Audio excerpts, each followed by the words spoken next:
right. This is a segment that Tyreek Hill should be listening to because with as many kids as he has, he could be facing bankruptcy down the line. With as many problems as he's had, like fires in homeowner property damage, Welt Rheaume can help you out. Personal injury, Welt Rheaume can help you out. Criminal defense, Welt Rheaume can help you out. So business owner claims, who knows what might happen to that shop down the line. So there's a lot of things. So make sure you call Welt Rheaume because guys like even Tyreek may need them. 954-966-4646. So, Mr. Furones, it seems like the rest of the media world, fans, Mike McDaniel, Tyreek, have all come to the conclusion that we've been telling you for months. There will be no trade. No one can move him because they can't get anything for him anyways. Okay, because nobody's going to offer you shit. Look what happened with Deebo Samuel. They gave him away, basically, and he has zero baggage. Okay, you're going to have to give him away and then create a whole bunch of dead cap space. This team isn't spending this offseason. Can you imagine if it had more dead space? Like, it's finally, I think, I don't know, maybe you're still on this whole thing there, but I think people have realized they're stuck like Chuck. And maybe even Tyreek has realized that he's also stuck like Chuck. Well, I don't know if people will ever realize it because it seems like whenever ample evidence is put in front of people, you still end up having to shut things down. And he sounds kind of muffled, right? Let me. Does it sound better this way? Yeah, a little better. Yeah. Okay. I'll have to hold my phone up instead of just placing it down. Yeah. Yeah. We're gonna have to hire like a fucking producer to walk around with this guy. No, I'm gonna have it figured out when I'm back home because back home then we don't want you back home either, bro. Actually, no. With my phone back home, I got it figured out because I got this arm thing that I use for our Sun Sentinel Dolphins Deep Dive podcast. And then it'll hold the phone. Now I'm in a hotel room here in Palm Beach at the owners' meetings, and then I put my phone down. I didn't have it with me. You're the only young guy that acts like a 75-year-old with technical shit, bro.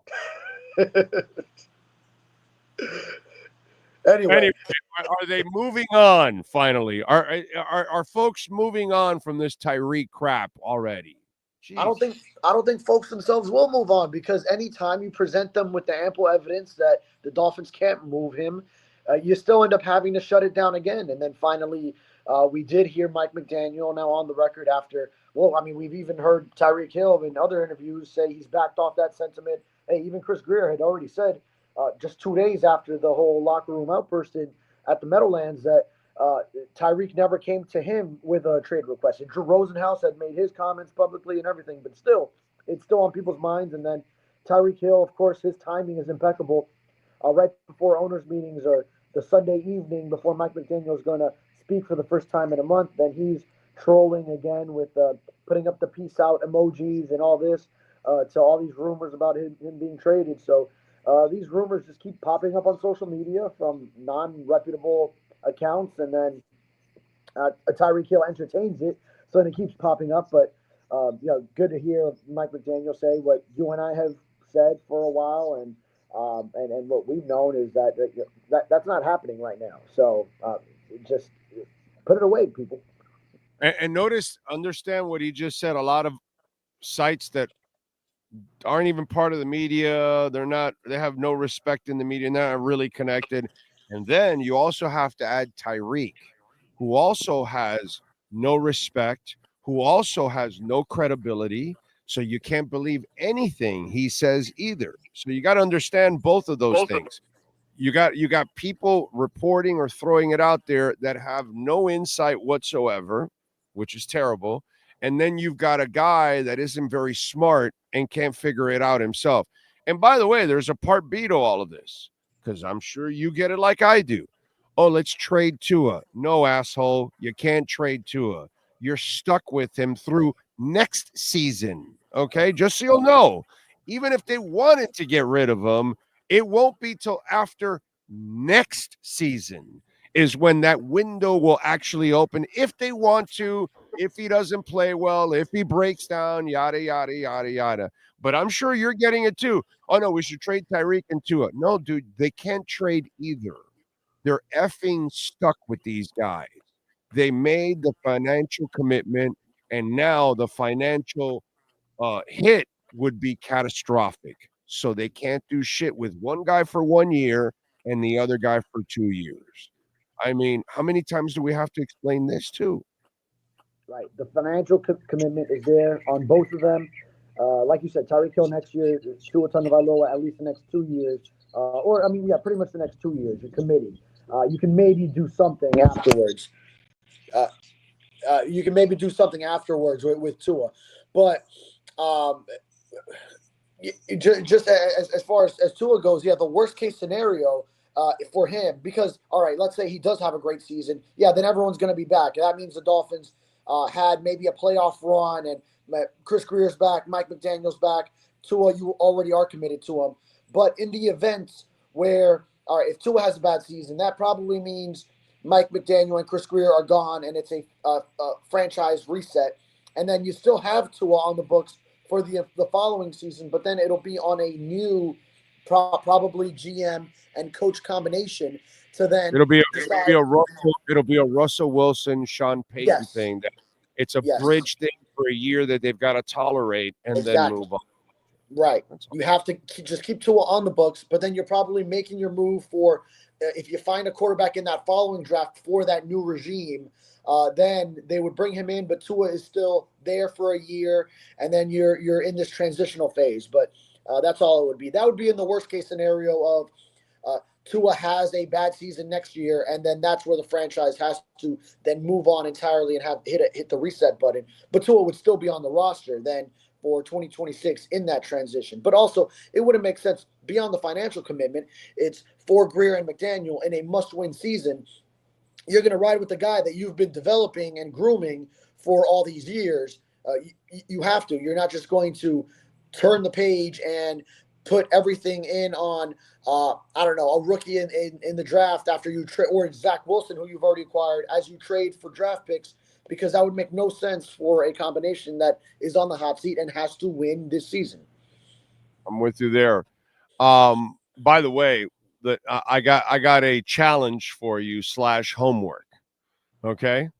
You know, once in a while, I pose a question that maybe you can pose to them while you're at it. The next time you have Tua in the media room, okay, you ask him like this: Tua, you've had to deal with a lot of injuries throughout your career, okay, and throughout your career, you've gotten injured while sometimes taking some chances, extending plays. The one season that you chose to play the game by getting rid of the football and taking care of your body, you played injury free 2 years ago. Why not play like that all the time so you're available to your franchise every single week, assuring them of a better chance of getting to the postseason? Yeah, and I think it's been phrased that way, probably internally within the building to him, and that's why Mike Yeah, McDaniel I came don't. out and said, I know. They've got that, bro. Let me tell you, in the building. Let me tell you this. This is a fact in the building. Okay, a fact already. Not only have they talked to him, but they now know they can't trust him anymore. Okay, they know they can't trust him anymore. That's like a fact in the building. They have no trust in him to take care of his body. They're at that point in the building. So they're scared shitless because they're, think about it. People are walking in that building. They need to count on Mike McDaniel to be a competent coach, and they need to count on Tua to not be stupid with his body. Their entire lives are all depending on it.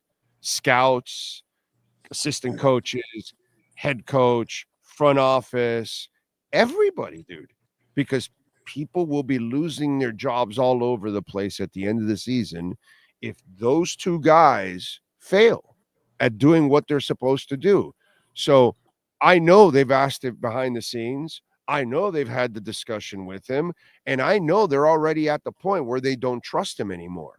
They're at the point where they know they're talking to a wall. But nobody in the media has phrased that to him just like that. And that's why I ask you that, hey, man, go out there and phrase it to him. You've had it's injuries all the way to high school. But if you just want to go back to Alabama and the hip and the ankles and all that shit, every time he tries to be Mr. Extend plays and all that bullshit, he ends up in trouble. 2 years ago, he doesn't do any of that bullshit and he plays the entire season, dude. It's pretty elementary. Why not play that way? That's it. And the shot that he has to finally get it might be exactly what you're talking about, is that people in the building are losing faith and losing trust in that he can be that guy to just make the common sense decision for himself to protect himself out there.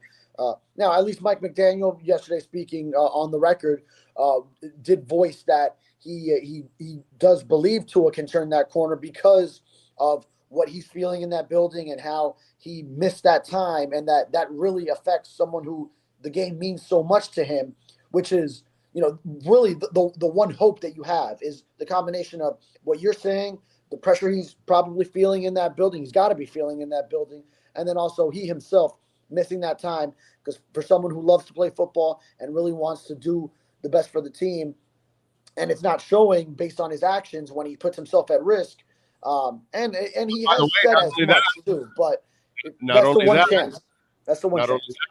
that, would you like to play the cut from his dad a couple of months ago on ESPN Honolulu? Would you like to play that cut?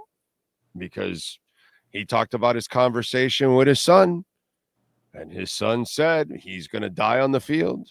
And his son said that this is the way he has to play the game. And then his father said, this is the way he's always been. And so it's not like his dad enlightened us that this offseason there was any different conversations with Tua about that. And that's the scary. See, it's like watching Tyreek tell you, oh, yeah, no, I'm going to be a more mature player, a leader, all that. And then you have all this stupid shit that he continues to do and just creating problems for everybody. And then you guys are at the owners' meetings having to ask the same stupid questions to Mike McDaniel about the same idiot saying one thing and doing the other. And that's exactly what Tua does in his own way. He says one thing and he completely does the other. And then behind the scenes, he tells other people, like his dad, completely the other thing about not taking care of himself. It's baffling to me, dude. It's baffling. And this is where it comes down on Mike McDaniel to get across to those two individuals who, from a player standpoint on this roster, those are pretty much who everyone's fates are on the most. Is the quarterback Tua Tagovailoa and Tyreek Hill just being his productive player self, and then avoiding all the off the field drama that he can. And then kind of, I guess you're at his mercy with the social media antics, because Mike McDaniel even yesterday was kind of like, well, Tyreek is known to do what he does on social media. So it's kind of like an uncontrollable, it appears, for him and the coaching staff, but something that it would be beneficial to get your hands around so that you can get the most out of both those guys who have the most impact on what this Dolphins 2025 season will be. I believe it was your partner in crime, Chris Perkins, that asked McDaniel yesterday how he would react if Tyreek was voted captain, and I thought it was an incredibly pathetic answer on behalf of Mike McDaniel. That, oh, well, maybe his teammates have seen that he's changed and this and that. And brother, change comes with a couple of years of acting like a real leader, not like a week that you did it, or a month, or 2 months, or a training camp. That doesn't make you a leader, bro. It makes you a leader after you've done it for a couple of years. Since you've been a horse's ass for many years, okay? Well, maybe you need to act like Teron Armstead does his entire career. or like many other players act, whether it's what's called the Austin Jackson, who acts like a professional every day of his life. That's something that Tyreek Hill doesn't do. So he should never be voted a captain. In fact, if if I was if I was and I get it that Mike McDaniel can't go completely old school style, but I would have gone in la indirecta, as we say in Spanish, the indirect, and I would have gone, well, what Tyreek needs to do is focus on being the best Tyreek Hill, because when he's the best, we're the best. So we want him to go out there and have a great season, and that's what we need to focus on. Derail it a little bit, and yeah, it's kind of a shot that being a captain is not important right now for the team. What's important is for Tyreek to be the best Tyreek Hill on the field for us. And that's where I would have gone, instead of, why would I want Tyreek Hill to be a captain? That would make no sense.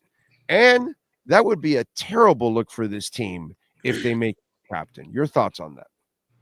Yeah, I would not like any scenario where Tyreek Hill is a captain of this team. I mean, he's been proven time and time again that he cannot be trusted with any type of leadership qualities. And, you just hope you get the best productive self he can be on the field. But as far as a leader, that's not who I want as a captain. And let me tell you, because you mentioned Teron Armstead and then in the same vein, Calais Campbell. If these guys aren't back for the Dolphins, which we're already kind of feeling Calais Campbell is not, and Teron Armstead team already operating like he's not going to be back. And then even if he is, a lot of people want Patrick Paul to be the starter and get developing at left tackle. Yeah. The team would take a huge hit in leadership if those two guys are gone. I mean, those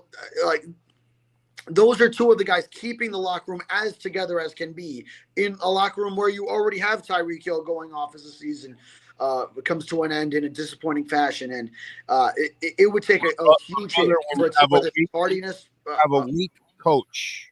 When you have a weak coach, that's what you talk about right there. You worry, because when you have a strong coach, you have great culture, great leader, and then other leaders develop when others leave, because there's a culture in place. And you're watching it right now with the Miami Heat.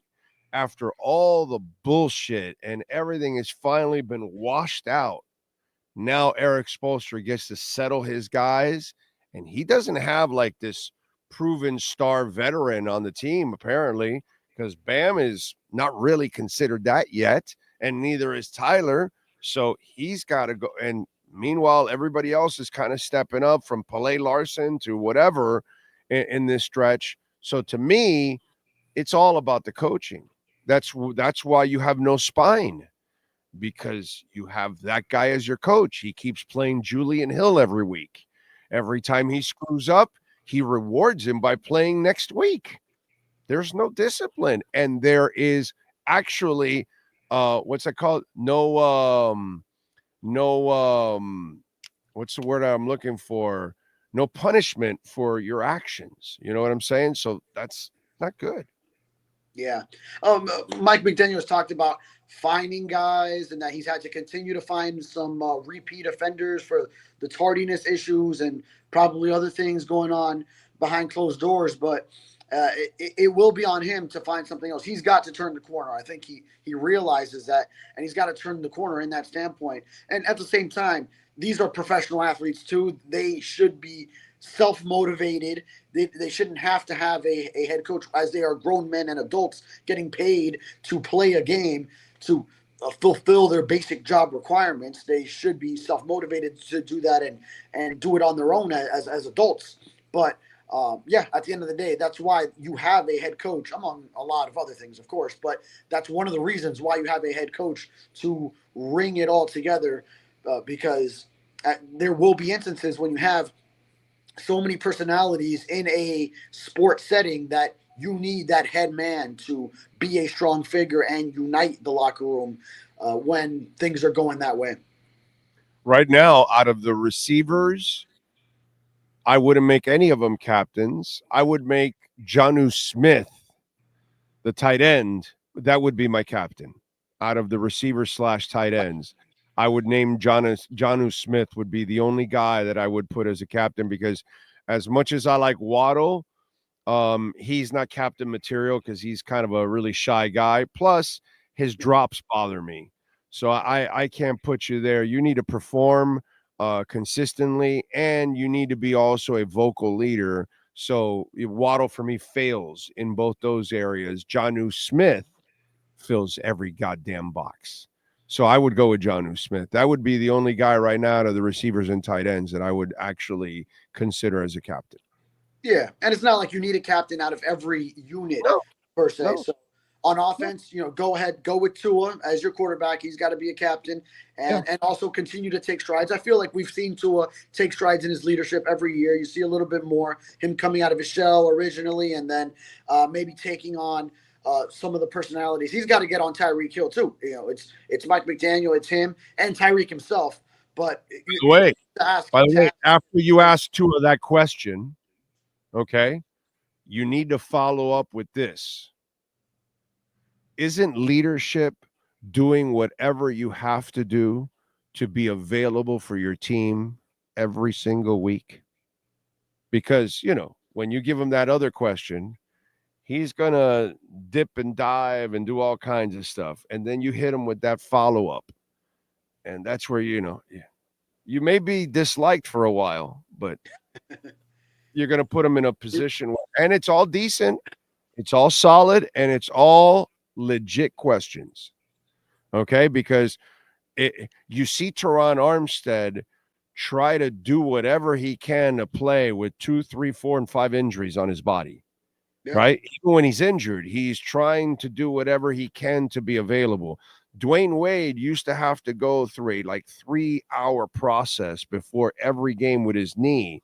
When he effed up his knee finally at the back end of his career, he had a process that took 3 hours before every game. He had to be there super early and go through to prepare his knee to play every single night.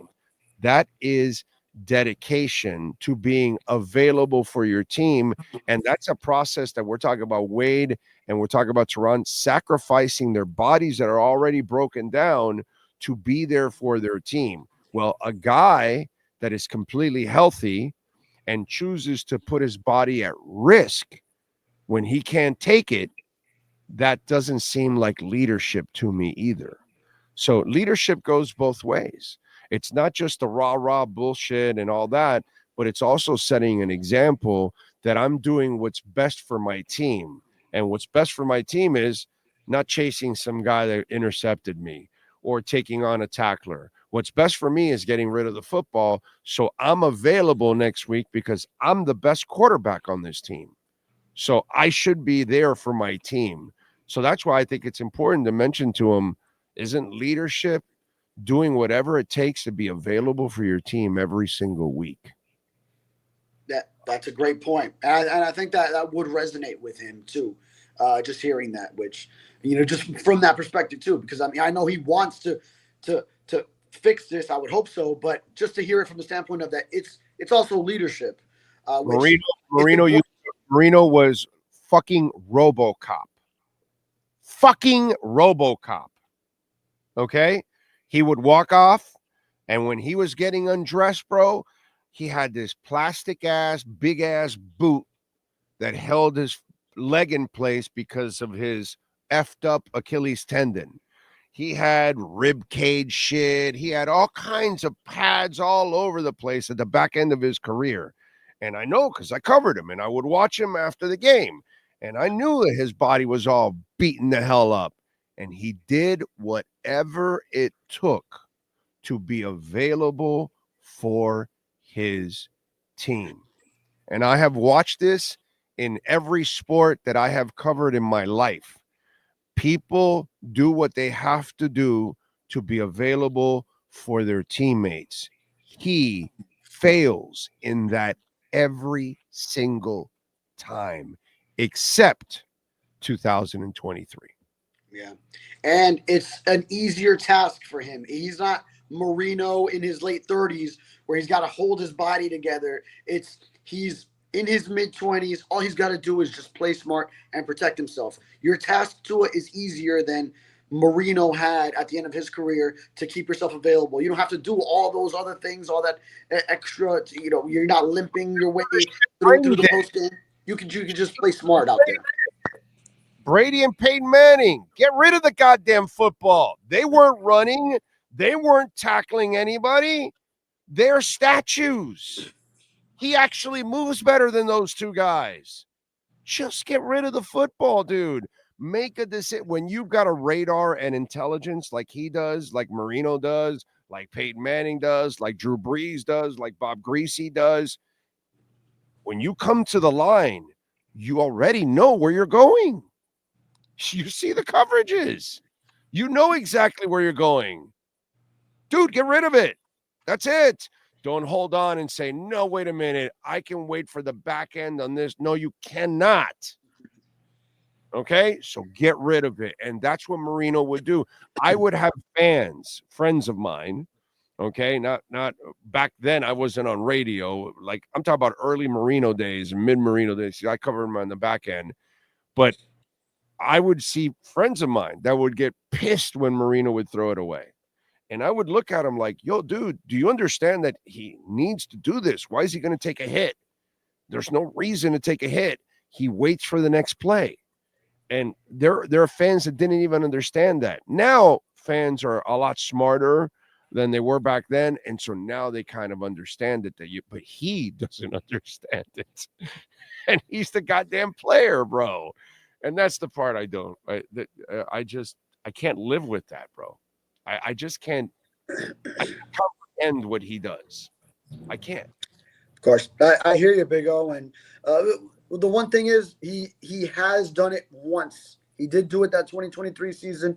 You hope he could just revert back to going back. It's almost like he did it once, and then he felt comfortable again. Like, oh, okay, I got this. Now I can just do whatever I want because I already know I'm going to stay healthy. Nope. You get humbled very quickly in the NFL. So go back to protecting yourself to that level. And I think he can maybe do it. Yeah. We'll see. All right. Jordan Schultz, my buddy, is reporting that there were 16 teams who were in favor of banning the tush push, which is 8 short of the amount that they need in order to ban it. So his sources say no vote on banning the tush push. I don't know if this is an April Fool's. I don't think it is, actually. And so it's being tabled for future meetings. I think that's a good thing. Personally, for me, I think they need to keep the tush push. Why? I'm fine with it. Why? Because they know how to do it and they do it well. And now it's all of a sudden dude, we're a copycat league. Okay. If one team does it, everyone else does it. So why aren't you copying them? Oh, because it's really not a trick play or anything, right? It's because you don't have the personnel to do it. You don't have a quarterback that squats 600 pounds. That kind of helps. You know what I mean? It helps to have a quarterback that squats 600 pounds. And so if you have that, that's going to take you, to another level. And you've got to have the offensive line. And so to me, it sounds like a bunch of little, jealous bitches that want to, ban this thing when everybody else can do it. And why don't they? Why doesn't anybody else do the Kareem Abdul-Jabbar hook shot? Because Right. I don't understand it. It was an unstoppable shot. Apparently, it must be really hard to do that in a game consistently, like he did it. Apparently, or people are afraid to be ridiculed if they're not successful doing it. But it's kind of weird. So, to me, I'm glad that they're not tabling it. It's something that they do well. You find a way to stop it. That's what you should do. And that's it. That's the way I look at it. But your thoughts on it? Yeah, it's supposed to be easy to convert from 1 yard away. That's the way the game should be played. Not all teams can do it though. So then now the team that has as the highest success rate, you want to stop them. And that team happened to win the Super Bowl last year. So yeah, if you have the personnel to do it, well, I mean, what's next? What would it stop at? You would say Derrick Henry is not allowed to touch the ball when you're 1 yard away. Would you say Rob Gronkowski you can't throw a jump ball to him? what would be the next thing? It's just absurd. Just because a By the certain way, team with its personnel can accomplish it at a high rate. and by the way, you start doing that shit with the tush push. You know what they're going to say? Out in the open field when a runner's running and a big lineman comes and pushes them, oh, that's going to be illegal too now. You know, Yeah. you start giving them an inch, they take a mile all of a sudden. And no, dude, that's just not the way it goes. You don't like what the Eagles do? Well, then you need to goddamn stop it. Okay? That's what you need to do. Get your defenders and figure out a way to stop it. All right? Or you do it yourself. Find a way. If you have a quarterback that can do it and you have an offensive, and then God bless you, bro, go ahead and do it and take advantage of it. But penalizing the Eagles for doing something that they know how to do well and nobody else can do it, I think that's completely unfair, bro. I Yeah. really do. You It, know? and I don't see the huge injury concern over it. I don't think there is solid data showing that people get injured on this play. I mean, yes, it's a big scrum, but I mean that's that rugby spray zero. I mean, the more injuries are going to happen on high speed collisions, where there's so many plays like that than these close quarters Like type a of play. special team, like the wedge on special teams. Right, right. Okay. Dude, I understand that. Oh my God, to play that position, those collisions were deadly, bro. Okay, I'm good with that. I understand when you eliminated the wedge on the return, but here, nah, I'm not for it, bro. Yeah, right. Yeah, let them keep doing it. Yeah, let him keep doing it. All right, what do you got? What are you working on so folks can check you out? Yeah, a bunch of headlines yesterday from the Mike McDaniel press conference. So the Tyreek trade shutdown that had to happen again, of course, as we've covered. The latest on Calais Campbell and Teron Armstead situation. Mike McDaniel revealing that Zach Wilson was the top choice actually for the Dolphins' backup quarterback, which I found interesting. As I asked, why not a more veteran, experienced guy? And he I'm sorry.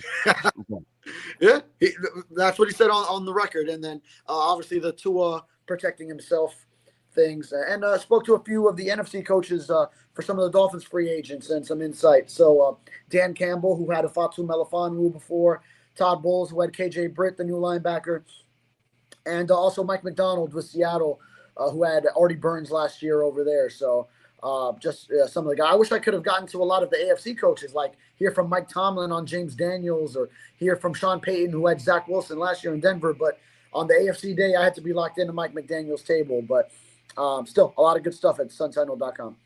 Well, that's where the Sentinel had to, spend a couple bucks and send Perk up there so somebody could work the other tables. See, Perk was there with me, but then he it's was. such a short period. It's such a short window. So that was the plan. But he also had a question or two to get to Mike, and then he did ask the dude. Yeah, he asked the. and he had a doozy too. So, but then he felt like he couldn't leave. It's such a short window, 30 minutes. They need to make it an hour. That's what it used to be before I've ever done one of these. So hopefully one day it's back to that. But I don't see them ever giving us back more of the time with the media. It's probably going to stay 30 minutes, and it's a struggle if you got to be at Mike McDaniel's table and you want to talk to any other AFC coach. What you do now compared to what I did 15 and 20 and 25 and 30 years ago, oh my God, it's less and less and less and less access. That's all they do, bro. That's all they do. That like in the Senior Bowl, they've done the same shit too. Less and less and less access, and it's like, okay, you know. But good of Mike McDaniel. He gave us some extra time actually, because he realized like a lot of the questions we didn't even get to in the original 30 minutes. So him and the Dolphins PR staff, they gathered us together for another extra session that was just us, just the South Florida media who traveled, and that was really cool to see them do that for us. He's a good guy, man. Yeah, he's the guy that you want to succeed. You want Mike McDaniel to have success because he looks like a really good human being overall. But so is Dave Wanstead, bro. Dave Wanstead is a beautiful human being, and I'm sorry, just not good enough. to be the head coach. And so it's the funny part. It's why we tolerate the asshole. You'll tolerate the asshole if he can win. But you won't even tolerate the nice guy if he can't win. It's a weird dynamic, man. Follow him on Twitter at David Furones _ and catch his incredible work there at the South Florida Sun Sentinel. Better yet, subscribe. David, as always, thank you, my brother. We will catch up on Friday. Yes, sir. Sounds good.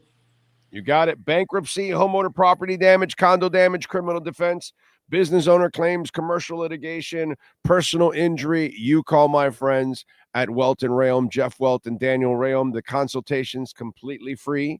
So if you think you have a case or you're not sure if you have a case, just call Jeff and Dan, explain your situation, and then they'll tell you you have a case. And even if they can't help you, maybe it's something odd that they don't work on, they'll tell you, we can't handle this, but we've got somebody we know, because that's happened with a couple of our listeners.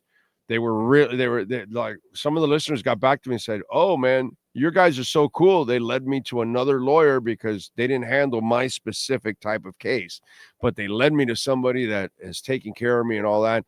That's what Jeff and Dan are all about, man. They're really good human beings. Okay. And that's what you're going to love about Jeff and Dan. So call them Welt Rheaume 954-966-4646.